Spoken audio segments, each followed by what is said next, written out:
Hi folks, this is the Maine Prepper here. When you're on the move, especially when you're in a bug out situation or survival, one of the first things that's going to hit you front and center is the absolute necessity of having water. The human body cannot survive longer than 2 to 3 days, depending on exertion level, before you must have clean, that is potable or drinkable water, and at least a gallon a day, a lot more if you are in heat or exerting yourself and perspiring heavily. Without this water, you will begin to go into dehydration, and at about 10% dehydration, you will begin to die. Before you hit 10% dehydration, you will start to get weak. You will begin to lose your cognitive abilities. At about 5%, you will become delirious and start hallucinating as you get closer to 10%. You'll essentially be totally ineffective and probably harm yourself or others around you in your condition. So having water is very important, obviously. We tend to take it for granted because we can walk to the tap and just get some. But if you're having to live out in the wilderness, you'll need to procure water. The good news is the further you get away from cities and suburban areas, the more natural water you're going to find. If you need water, it's very simple to follow animal tracks as they head downhill. Animals have to drink water on a regular basis because they don't have the ability to carry water around with them, and so they will go back and visit the same watering holes or same watering hole numerous times throughout the day, depending on the animal. The bigger the animal, the greater the chance that they're headed to water if they're going downhill. Also watch birds. They fly toward water in the evening and away in the morning, and sometimes both in the morning and the evening. But if you see birds flying in a direction and it's headed downhill, follow them, they're headed to water. This brings up a great piece of gear which I have in front of me, and it is a U.S.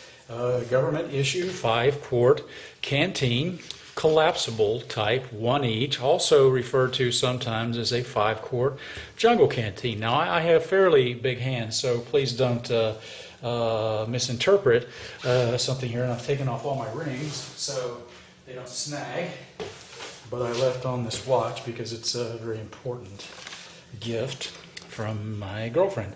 The dimensions are 4 inches wide by 6 inches long, that is between my thumb and finger, and 2 3/4 inch more or less deep when folded up.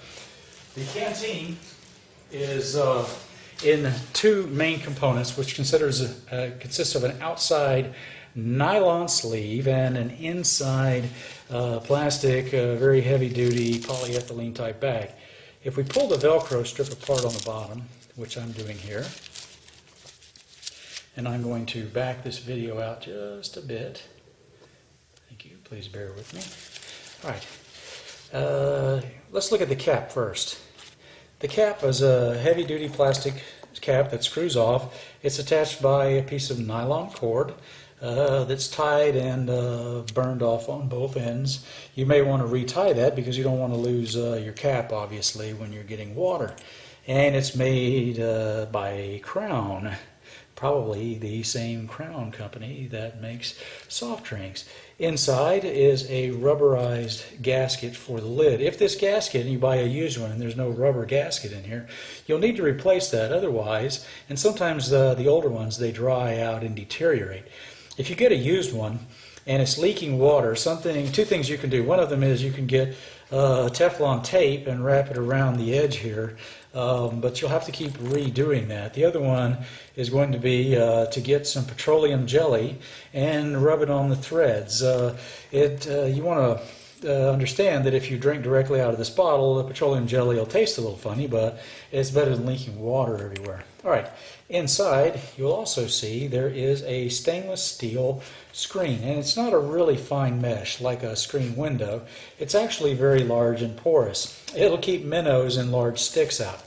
This brings up the point that you may have to pre-screen or at least watch the water as you're gaining it from a stream or some other natural source. If you're fortunate and you can find good, clean running water, here's what you'll do. And if it's not clean, it's about the same, but ideally you want to go for clean. You will unscrew the cap and let it hang. You'll pull this nylon sleeve up like so and make a little hole like this. Now what I used to do was we would take this and we would blow it up.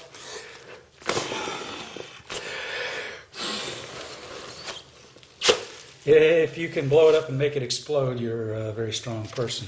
Okay, that's some heavy-duty plastic, almost like a hot water bottle would be.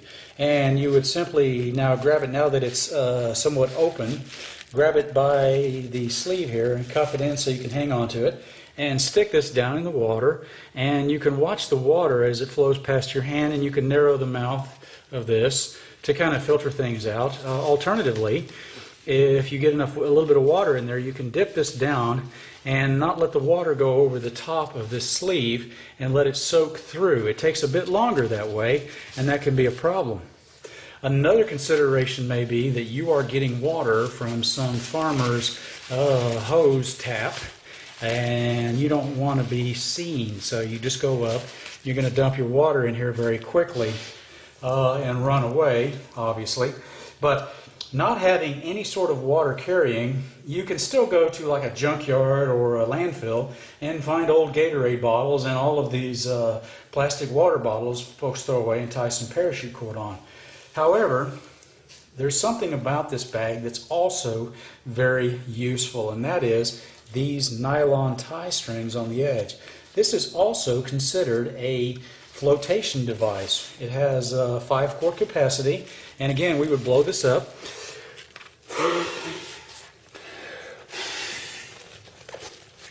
And quickly put the cap on, and it would, if we tied it onto our LBE up around our neck, if we were moving across the stream and somebody lost their footing, there was just enough flotation to keep them from drowning.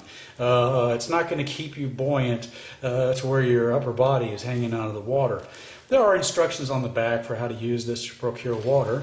It also has a very handy pouch here, so you can put 2 bottles of iodine tablets. If you got 2 bottles, and they're the glass ones, make sure you wrap a piece of tape around one of them so they're not banging together and breaking.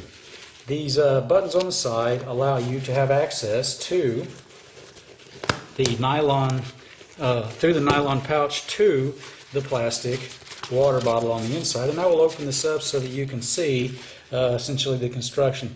It's about the same plastic thickness that you would have on one of your camelbacks. You may ask the question, well, why not just get a camelback? Well, the specific reason for that, in my EDC, and I'm not against a camelback, in fact I've got a hydration system in my Maine bug-out rucksack.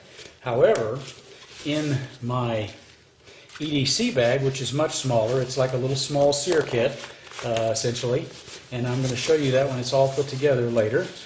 My sear kit has got a space problem in the sense that I couldn't possibly roll up and fit with all my other things, fit a camelback in there.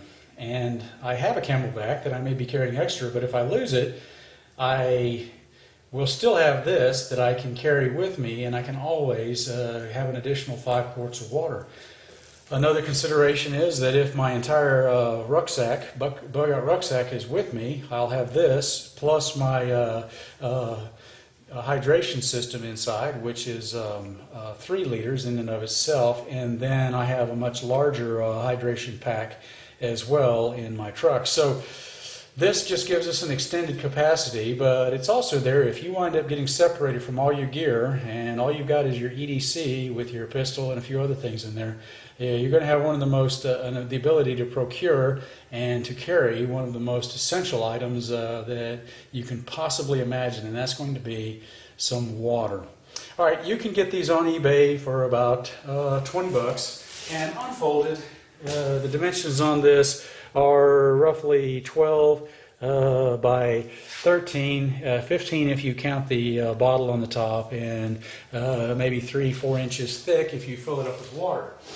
And 5 quarts of water weighs just about 10 pounds. All right, folks, this has been the Maine Prepper. If you have any questions on this piece of gear, and this is going to be one of probably 15 to 16 hopefully quick reviews on the elements that are in my EDC bag with a breakdown and a breakout of them. For about 20 bucks, this is a pretty good deal because I now immediately have a 5-quart water capacity that's in a piece of gear that's been tactically proven by the military, and I carried one for years when I was in a LURP unit, and we used these all the time, including using it as a flotation device when we had to do a stream crossing. This has been the Maine Prepper, folks. Thank you for tuning in, and come back soon.